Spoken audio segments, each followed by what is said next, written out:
Good evening. Welcome to the City of Sugar Land City Council meeting for Tuesday, July the 23rd. A little bit about our agenda. In a minute, I'm going to give the invocation, and then I'm going to ask two of our special guests, Dave Burdett and Mick McCrary, to come down. I'll do a brief introduction. They'll lead us in the Pledge of the Nation's flag, Pledge of the Texas flag, and then we'll get on to it. Does that sound good? If you'd stand with me for the invocation.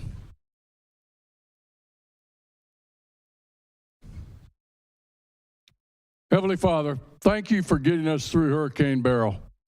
We thank you for the efforts of our employees and first responders who work tirelessly to keep us safe. We thank you for our citizens who helped each other during the cleanup effort. Finally, Father, we thank you for the men and women of our military and special forces who put their lives at risk every day so that we can enjoy the freedoms of the greatest nations in the world. Guide this city council tonight to make the right decisions for the right reasons for all the people. And may all that we do be pleasing to you. I ask all these things in Jesus' name. Amen. We have two special guests tonight. We have Dave Burdett and we have Mick McCrary. Dave, Nick, could you guys come down? Dave and Nick generously dedicated 12 hours last week to helping their neighbors. 9 different homeowners. They volunteered. We didn't call them out. They helped cut up and remove fallen trees. They're examples of a lot of people that did this throughout Sugar Land, in addition to our own employees who were out there on their own time volunteering. Mike had some interesting stories to tell about some of the help that he provided, so I can't share that with you. Nick, Dave, are you guys ready?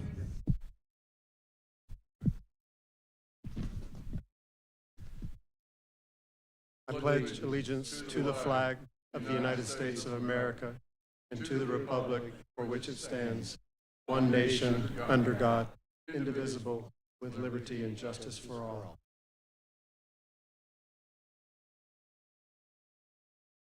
Honor the Texas flag. I pledge allegiance to the United States, one state, under God, one and indivisible. Thank you, sir. Yes, sir.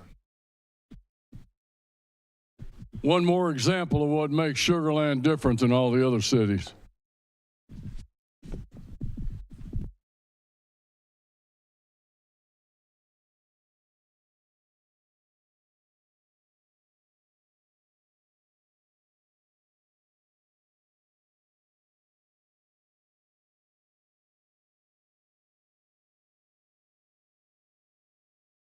All right, at this time, we're going to move to item number 2, public comment. Is there anybody in the audience that would like to comment on an action item on the agenda? That's unusual.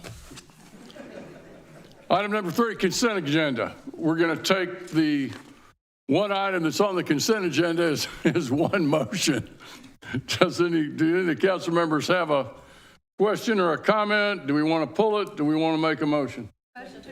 I got a motion by, well, let's take McCutcheon first, and then we'll take Watley as a second. You'll vote at this time, please. And it passes 7-0. Thank you, council members. Item number 4, workshop. 4A, review of and discussion on the City of Sugar Land compensation policy and proposed compensation plan. We have with us Ms. Paula Kutchka, our Director of People and Culture. Paula. Good evening, Mayor and Council. How are y'all doing? Good. All Great. right. Well, as we get started, this evening we are here to discuss updating the City of Sugar Land's updating the city's compensation policy and the proposed compensation plans that reflect the revised policy. The policy is the city's philosophy on compensation and provides the guidance and guidelines and strategy for our day-to-day administrative policies. So a little background. Our current policy was adopted in 2013, and we formally reviewed it with council in 2018, but made no changes. We had planned for our next review to occur in 2023, but by the spring retreat that year, we had seen so many changes in the compensation landscape that direction was given to staff to conduct a comprehensive compensation study of both our public safety and non-public safety. As the work on the studies was coming to a conclusion, we turned our attention to review of our policies, which the compensation policy being our priority. This brings us to tonight's workshop. As we reviewed the compensation policy, we found that the pillars that you see outlined on the screen the pillars in the policy fulfilled the values and commitments and met our current and future needs, with the exception of one. And that change is on the public safety side, transitioning to a tenure-driven advancement for our public safety employees. Because the majority of the cities and agencies that we actively compete against for public safety staff utilize grade and step systems, we found that we were increasingly struggling to attract talent. Further, we were risking the loss of talent, both current employees and possible future hires, to these agencies that highlighted their compensation commitments through career progression steps. Retention is the key to facilitating institutional knowledge, to mentorship, and to development of incoming staff. Therefore, the Department of People and Culture worked collaboratively with police and fire EMS to design grade step systems to support our talent initiatives of retention and attraction for these key positions. Compensation plan, we will still have our designed compensation plans. On the grade step side, we will have one for fire EMS, police and detention, and for public safety dispatch. And then we will still continue to have our open range plans for non-exempt, exempt, and city leadership. The revised compensation policy allows us to utilize a compensation plan and salary structures that demonstrate our commitment to employee growth and development, not only in their current role with the city, but throughout their career at the city.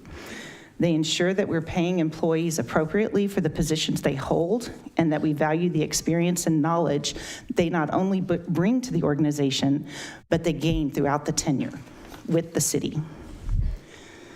Implementing the compensation plan that aligns with the city's compensation policy. This slide focuses on the impact to the general fund. So you can see that for the general fund, we're looking at a $6.5 million impact to the general fund. And that is broken up with a little over 2.1 million towards fire EMS, a little over 2.2 million to police, and a little over 342,000 for dispatch. And the remaining general fund positions, which would fall in those other structures, to be approximately, or a little more than 1.7 million. All other funds, these are our enterprise funds, such as such as utilities, airport, and some smaller funds that have personnel costs, equates to about 1.07 million. So a total cost to implement these studies would be an annualized impact of about $8.8 million. So what does this mean long term? This slide does focus on 25 as the start, but that's because that's where the bulk of the salaries will be realized on an annual basis. So you can see here that in 25, that green section is really the implementation costs being fulfilled in the fiscal year. And so it's like a catch-up period.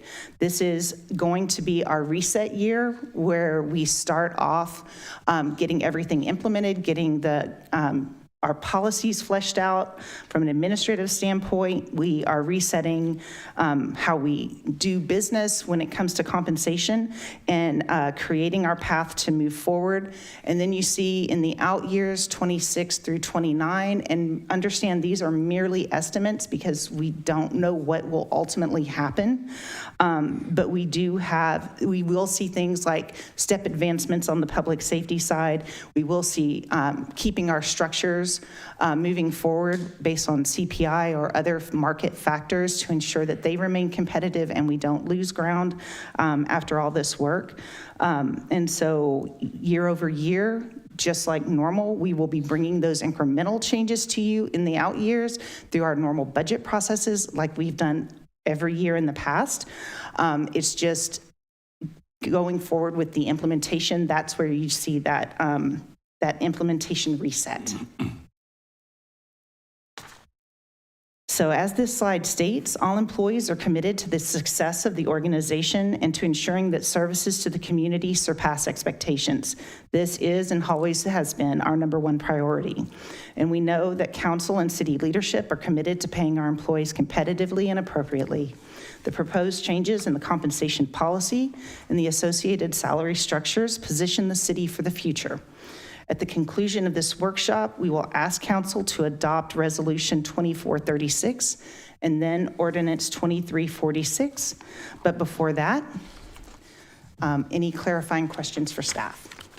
Thank you, Paula. At this time, I'm going to ask that questions would somebody like from the Compensation Committee like to comment? I mean, you guys, this is presented to you all, a summary of what you guys consider. Do you want to start? I'll start, Mayor. Go ahead. Paula, thank you. We actually reviewed this yesterday, Okay. a little over 25 hours ago, and there's a lot to swallow, which is all good. I am always in favor of making sure our employees are getting paid fairly, equitably, and also competitively so we're not losing our employees. I have a couple of questions, just Paula, let me give you a summary, Mayor, for the rest of you. Let's do the summary. Yeah, let's do the summary and then we'll get into questions. Yeah. Questions. And so overall, the presentation was great. Myself, William, and Jennifer are on board for this. We feel we're on board. We also want to make sure that there's no implications down the road because as one of her slides showed, there are increases from 65 million, if I'm looking at the chart right, to upwards of closer to 80 million in that one thing. But the other good thing is this year we've budgeted $2.5 million to implement in this fiscal year that we're in right now, where a bulk of it will come in. So that made me feel really comfortable. And in speaking with the rest of the staff that was there is going to have to be compression that happens in other departments in order to pay for it. And we all have to do more with less. I do it personally in my own business. We do more work, you take on more responsibility, but we don't cut corners to our residents, to our customer. And that's what I think, and we're gonna leave it to, and Scott Butler was on the call, remote, and he did a really good job of clarifying a lot of these things. And I was very, very pleased that Scott was able to chime in on some of William's, myself, and Jennifer's concerns and questions as well. Jennifer. So when we do our compensation analysis, it's every 5 to 7 years. We do staff and then we do our first responders on different cycles. So my understanding is the reason why we have this in such a huge chunk is because it was interrupted due to the pandemic, which was on normal schedule.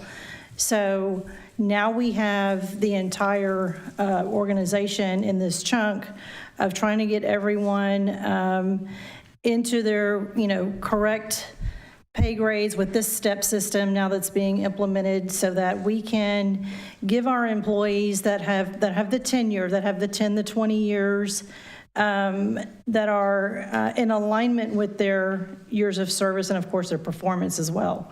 But of course we had to increase our starting salaries with our new employees for attracting those, but we also need to focus on retention. So we all know that it costs more when we are dealing with turnover.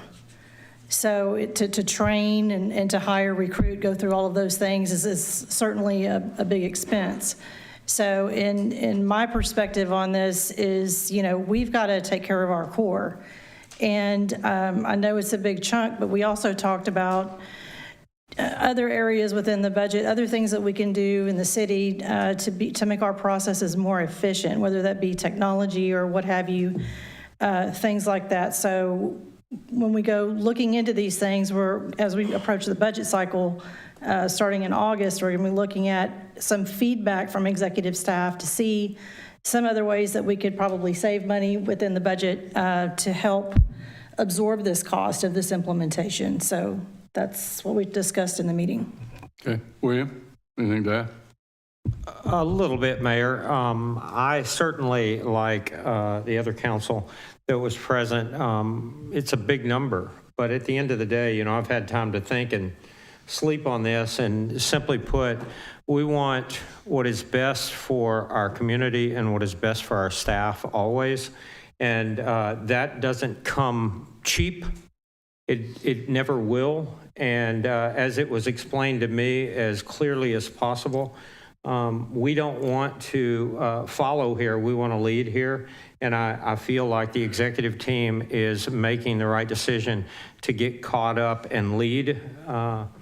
At the end of the day, that's what's best for our staff. It's what's best for our city.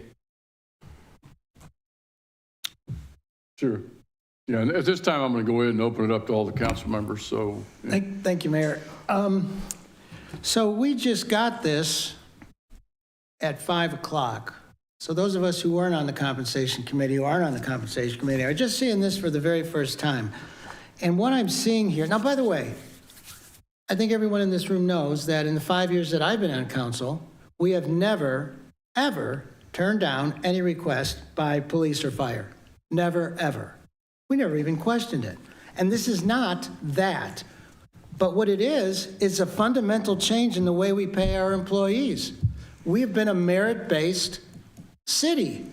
We pay on merit. And in less than an hour, we're being asked to change fundamentally. I want some time to study this thing.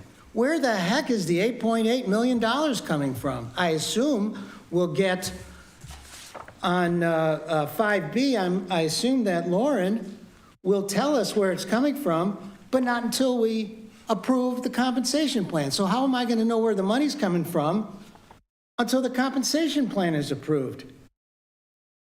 I've never done this before, but I'm going to make a motion to table this till the next meeting.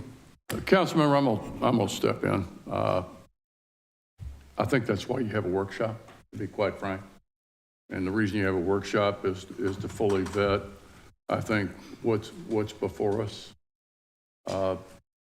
We're in the workshop. There's no action in the workshop. So moving forward, I haven't even called ordinance number 5 or 5A. So Robert's Rules of Order, that's not an issue. We're still in the workshop. I'd ask that I've been doing this for a while here. We had, in 2020, we had a pandemic.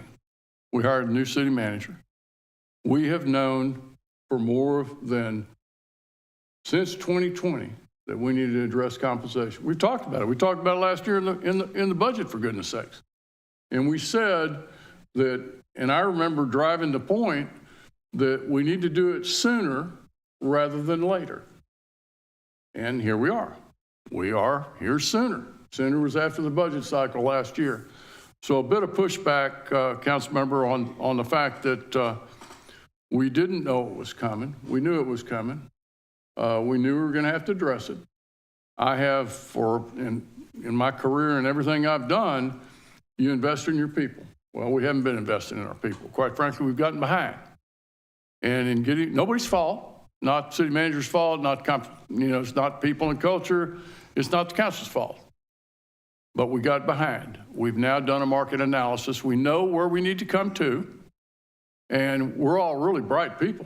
We can figure it out. So I would tell you that I'm going to support what's on the table right now. I think that we've got a really competent council. We've got a really competent executive team.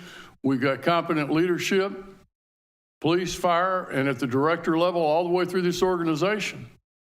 And we can figure that out. So let's hear a little bit more of the detail. Hold on a minute, Stuart, not finished. And then I'll go to Mike and I'll come back to you. Let's go ahead and get all the questions answered. Let's find out where people are. Let's find out, the questions that we have. If they can't be answered, then we'll get answers to them.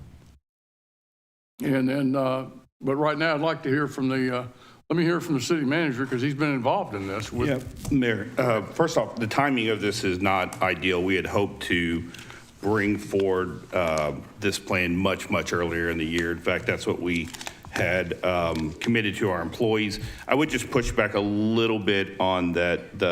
This is the first time discussing the fundamental change. We did discuss this at the retreat. In fact, the mayor and I had healthy debate over the STEP program. And I will just say, I don't believe we have paid for merit. I think when you look at our most successful police officers, they're not paid any significantly different than lower performing ones. In fact, right now, our average police officer is making $20,000 under what the market is. Our average sergeant, $15,000. Our average firefighter, $15,000. And so, the easiest thing, and I get the timing's not great, and I get a lot of things. I'll be filing a budget next week that has the plan for how we're going to fund this and address this. The alternative is to wait until next fiscal year and kind of go through that process. And I made the decision to move forward with it. And I think that this isn't bringing our employees to like the 100th percentile, the 90th, the 80th. It's bringing to market. And I just think it's foundational to what we're trying to do, and that we will find the efficiencies. I'm not recommending a tax rate increase next year to fund this. The reality is it'll be a challenging budget, but the timing is not ideal. But that's my kind of comments on it at this point, Mayor. Stuart? Thank you, Mayor. With all due respect, I will not let my comments be mischaracterized. I did not say I was against this. I said I was against voting on it today because we have not had a good chance to vet this entire program.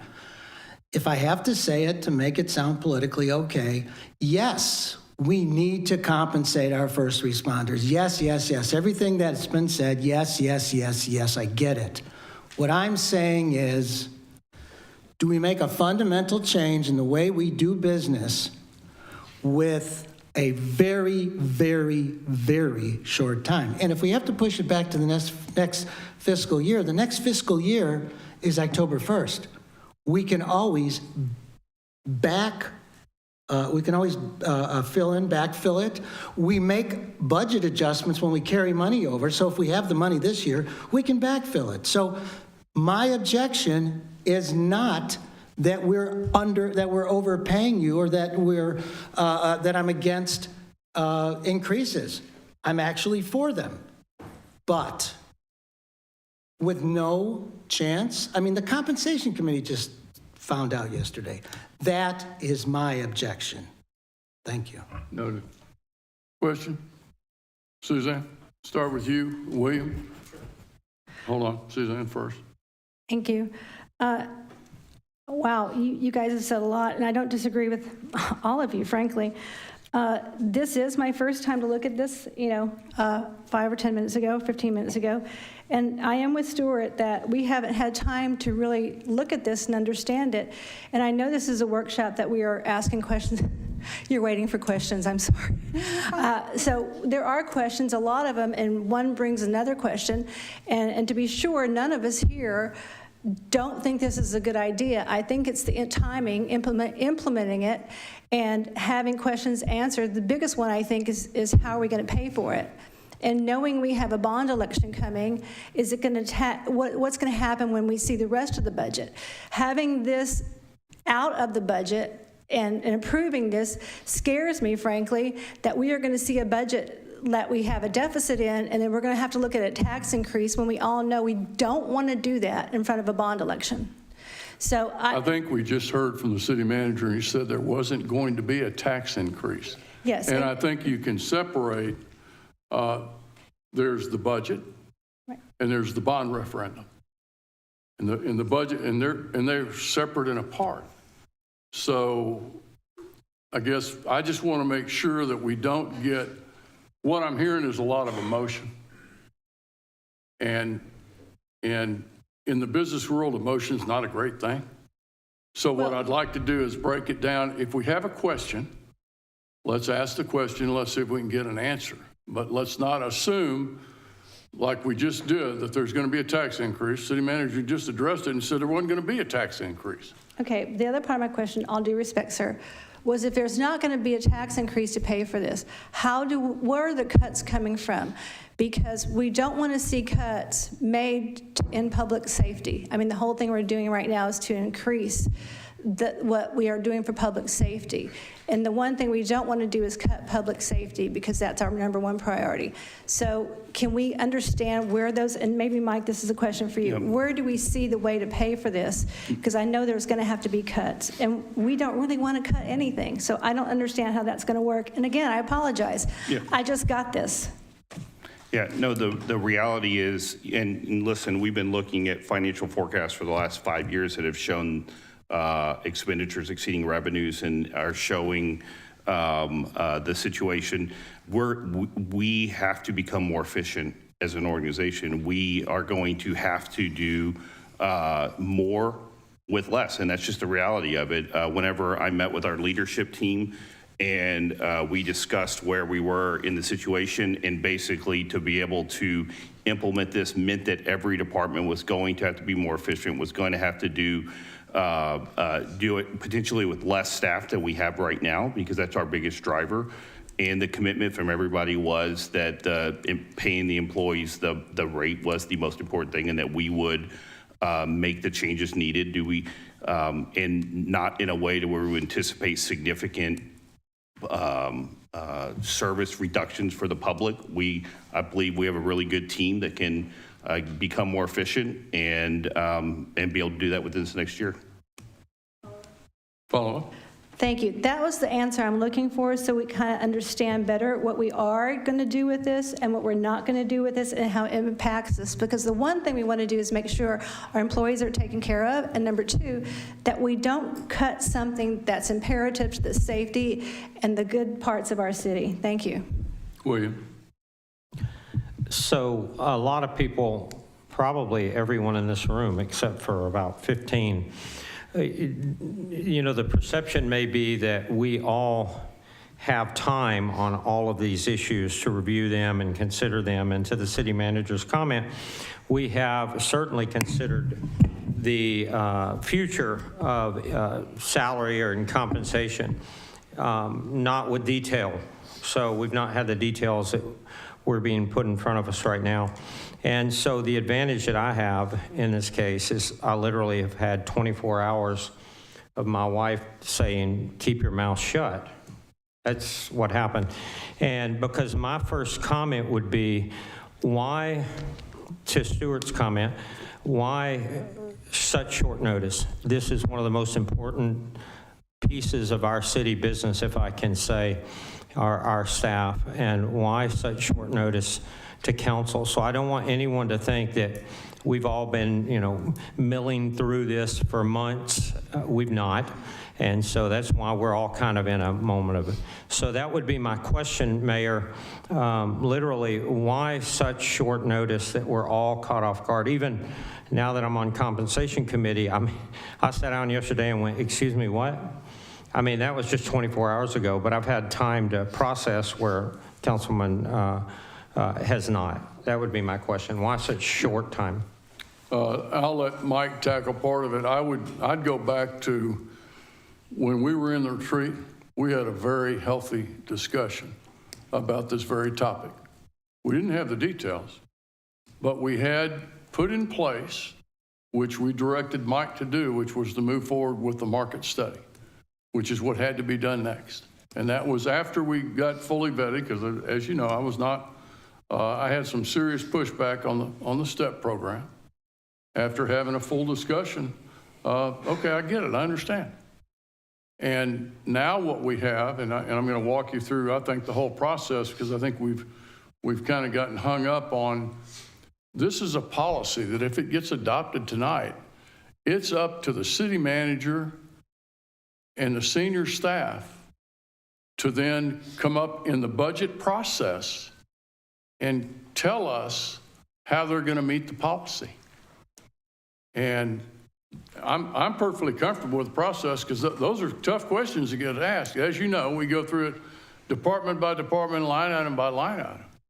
So what we have is to Stuart's point, is a fundamental change that was talked about in the retreat. Thought we had it fully vetted, thought we had that in place. The fact that we've now got, the market study, and you guys probably got into detail, Paula could probably get into detail here, but we've known for quite a while that we're behind. And the urgency that I think we have is we've put it off long enough. We need to get with the program. And so now, should we adopt this tonight? And I would argue we should.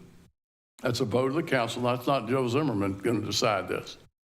And then when we begin the budget hearings on August, is it the 8th?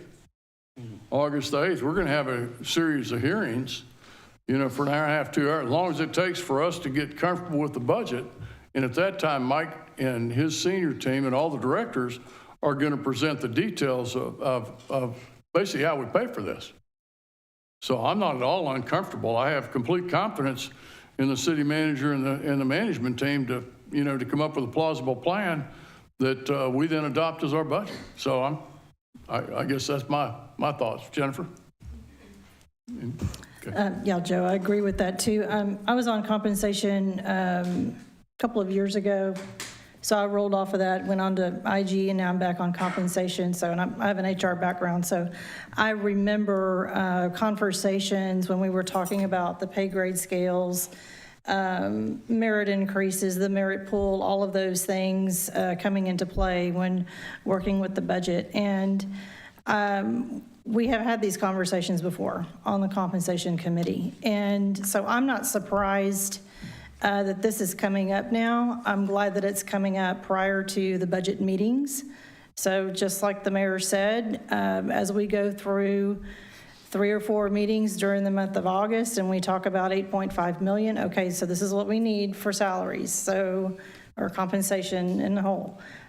So then how do we make up for that with the entire budget? It's the same way that I understand it. Carol? Thank you, Mayor.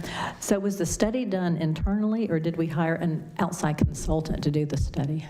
We utilized an outside consultant to conduct the study, but then we worked with the consultant to identify benchmark areas, benchmark cities and agencies to get this feedback, as well as, especially on the non-public safety side, some generalized private sector data to be able to come up with our plans.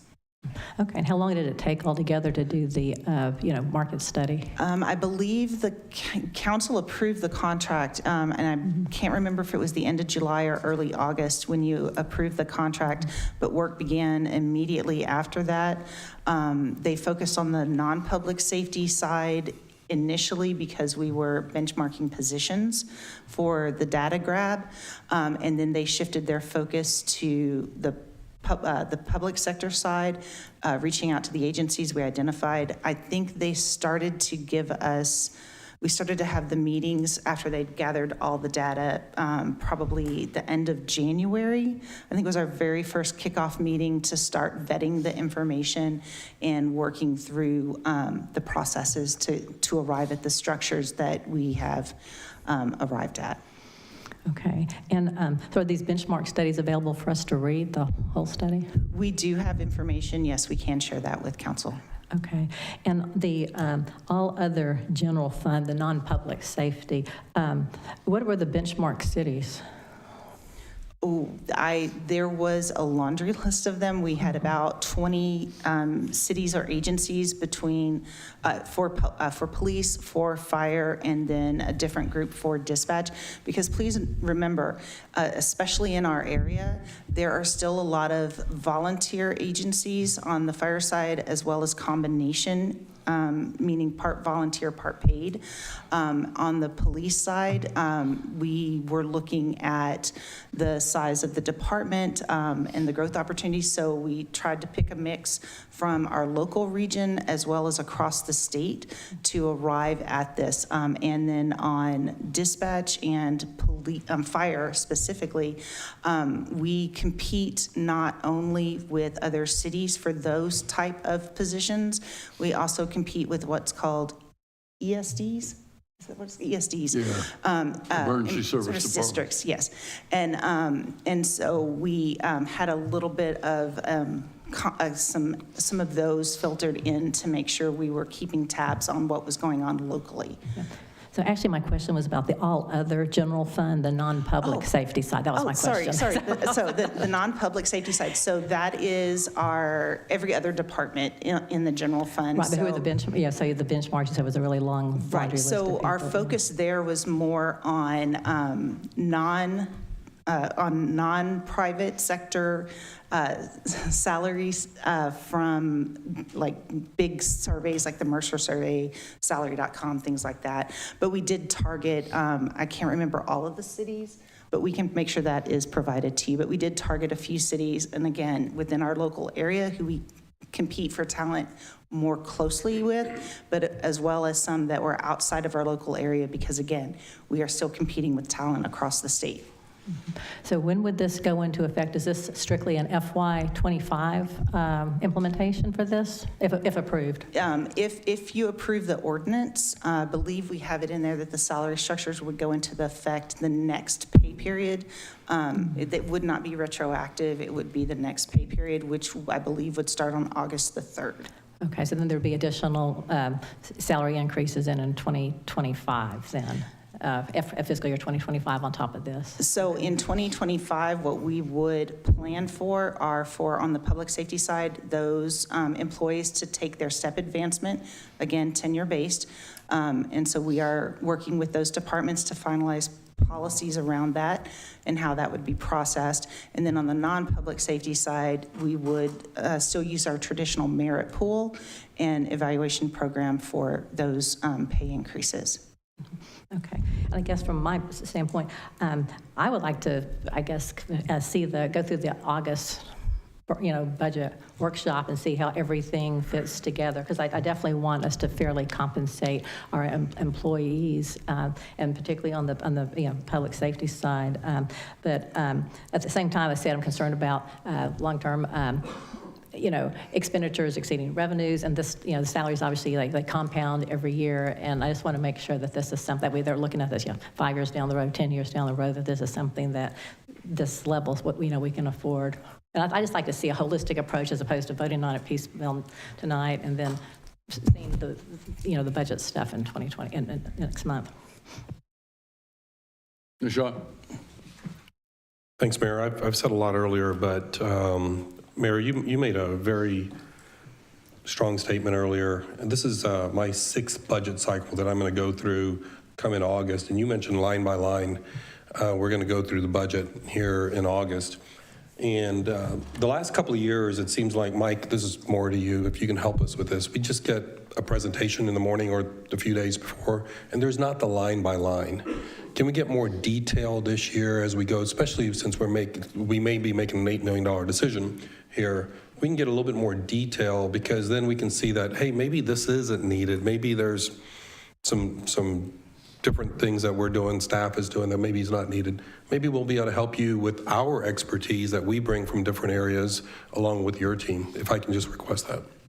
Thank you. Mayor, I have no other comments. Anyone else?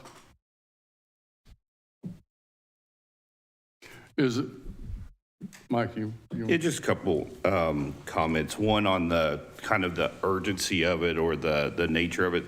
The reality is, I think we've had 3 months of compensation committee meetings canceled because we didn't have every answer.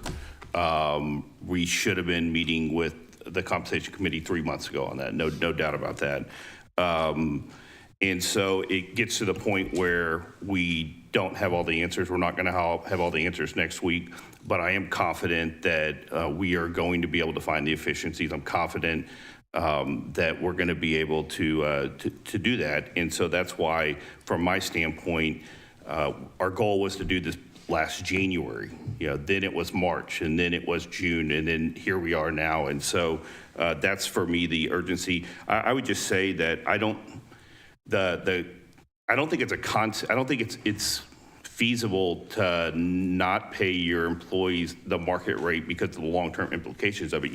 It's just, that's a basic that you have to do, and then you have to find the other ways. You have to find how to operate the city more efficiently. You have to find how to do things with less employees. You have to find all of these different things, but you've got to pay your employees that you have, especially, our public safety employees don't have the benefit of jumping to another city like our non-public safety does. So you as a 10-year sergeant, it's much harder to jump to another city.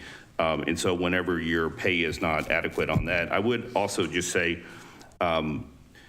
this is not a step program to where you hit a certain time and you get the next step. You have performance evaluations. You have, there is a performance system that's built into both sides of it. So it's not just like a tenure, you just get it at that point. We still will have reviews to ensure that our public safety are performing at the highest level, which they do now.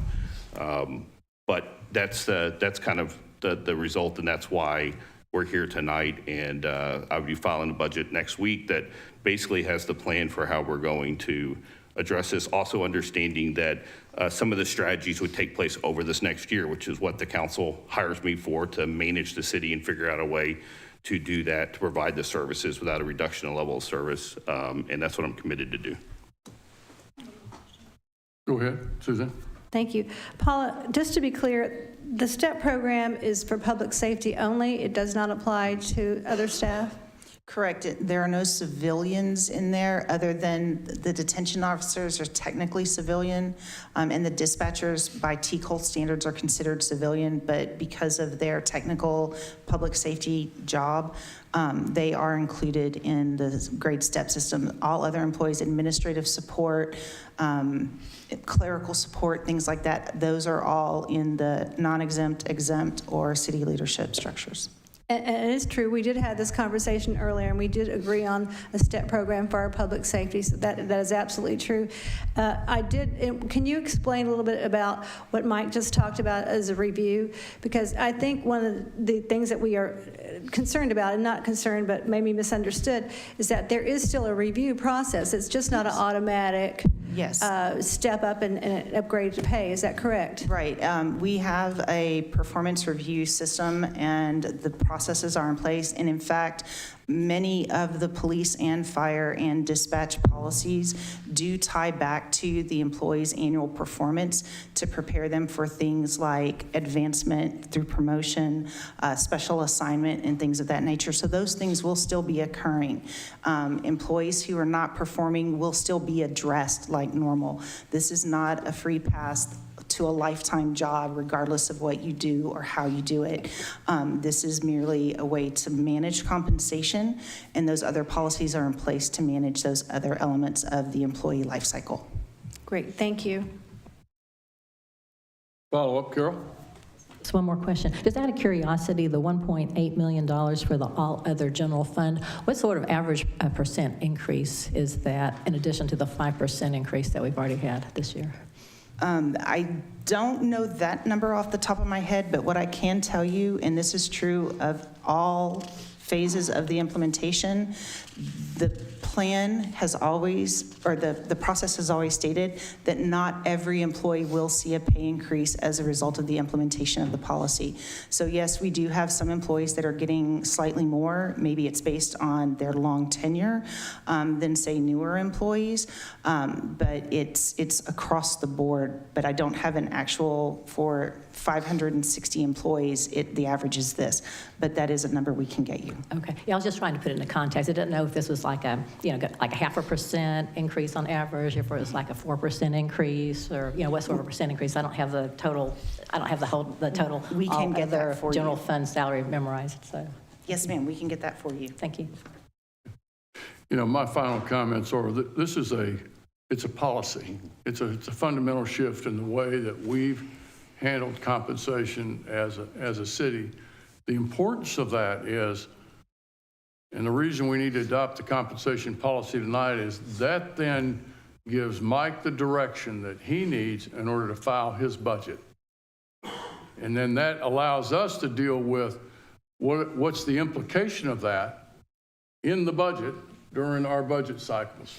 So if one of the council members brought up, you know, a motion to table, I can't support that because I think that causes Mike to have to go back and rethink how he's going to file the budget and how we move forward on that.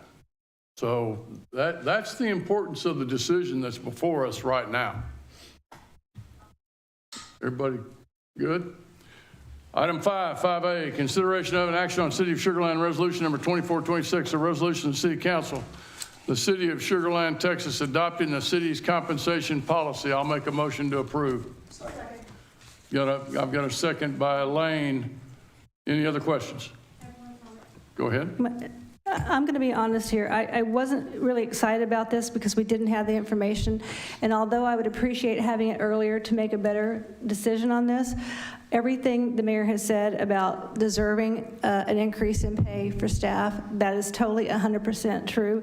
And I appreciate your patience with us. I know it doesn't look like what we're intended to do tonight, but we appreciate everything you do. And honestly, I appreciate all the questions that you answered tonight and your patience with us. Thank you. Stuart. Thanks, Mayor. In case you're wondering, this is how it works. We fight about it sometimes, and we come to an agreement. And I've known these people for a long time. We've worked together. And when we come to an agreement, we support each other, we support staff, and that's the way we do it. Vote at this time, please.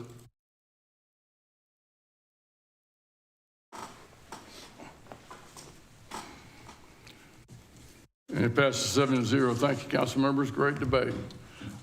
Discussion. Item 5B, first and final consideration. Consideration of an action on City of Sugar Land ordinance number 2346, an ordinance of the City Council of the City of Sugar Land, Texas, amending the fiscal year 2023-2024 budget for the City of Sugar Land, Texas by amending Exhibit C compensation plan. We have with us tonight Lauren Fair, our interim budget director. Lauren, isn't this fun? Hello. From planning into the fire. You know, I wear many hats. You know, many hats. So to Councilmember Jacobson's comment, I don't have a presentation because this amendment is just to adopt the new exhibit for the salary structures for the compensation plan that will go into effect, as Paula mentioned, next pay period. So the workshops will be where we're going to dig into the dollars and the numbers for FY25 and how we're going to carry out the compensation plan for fiscal year 25. And discussing the processes and tactics as the mayor and city manager have discussed on evaluating, you know, how to operate more efficiently. Again, just recognizing that we must get better at, from an efficiency standpoint, and still deliver the level of service that our community wants, and aligning our services with what they want. So recognizing we'll look internally first at our own operations and, you know, ensure we're maximizing our resources in the right way. So that's what this evening is, though. So I just wanted to make that clear, and that we will be back at the beginning of August with the numbers for FY25. Thank you, Lauren. Stuart? Thanks, Lauren. So Lauren, this 8.8, that's for fiscal year 23-24, right? 25. It's for to 25. Fiscal 25. Yes. And so that's where that's what we'll break down for you all at the beginning of August. Okay, but it does say here, amending fiscal year 23-24. So what exactly are we amending then, if this is for 25? So the budget, so in order to pay, starting next pay period, the new salary structures that are in this compensation plan, the budget from last year has to be amended to adopt the salary structures. Okay, because Mayor? Yeah, have Okay. follow. Sure. Okay, all right, so we're going to start paying the new structure in fiscal, Starting, in 24, 20, okay. So will those expenditures put us into any sort of a deficit No, because. this year? No, that's, I think Councilmember Karmali mentioned there was a. We budgeted for that. Correct, yes. And then we have salary savings as well Yes. that help offset this as well. Okay, thank you. Carol? So the 8.8 million total cost for all funds, is that for the fiscal year 2025, or is that for from now plus that, or is that just for the rest of this fiscal year, or what time frame is It's, that for? yeah, it's for 25, and we'll break down those costs and how we got to that in August. We're putting all that together, truing it up. Got a motion by Kamali, I'll second. Oh, before we vote, question? Okay, so Lauren, how much are we expecting it to cost again during 23, 24, please? Total number. My esteemed colleague, William. We've set aside around $2.5 million for the impacts of this year. That will probably be more than adequate for implementation at this point in the year. As the city manager mentioned, we had planned for a potential earlier implementation, so we don't anticipate any overages for the remainder of the current fiscal year. Okay, I thanks. thought it was 1.8 million is what I heard. Thanks, That's Justin. not correct. Anything else? I've got a motion by Kamali, a second by Lane. Any other questions? Vote at this time, please. And it passes unanimously 7-0. Thank you, council members. Thank you, Lauren. Item number 6, City Council City Manager Report. 6A, City Council Member Reports. Nashad, let's start with you. No report, Mayor. Carol. Okay, well, as Nashad, Suzanne, and I attended the Fort Bend Leadership Forum reunion, and we welcomed the class of 2025. And I'm a graduate, actually, of the class of 1995, so 30 years ago, so I was feeling a little old the other day. And also, Nashad, Suzanne Stewart, and I attended the annual Harmony Schools Leadership Summit Luncheon, and I attended a luncheon hosted by the Beta Phi Sigma Service Organization. Thank you, Carol. Stewart. No report, Mayor. Suzanne. Thank you, Mayor. Friday, the mayor and I attended the HGAC Transportation Policy Council retreat, and that was interesting. That's all I got. Jennifer.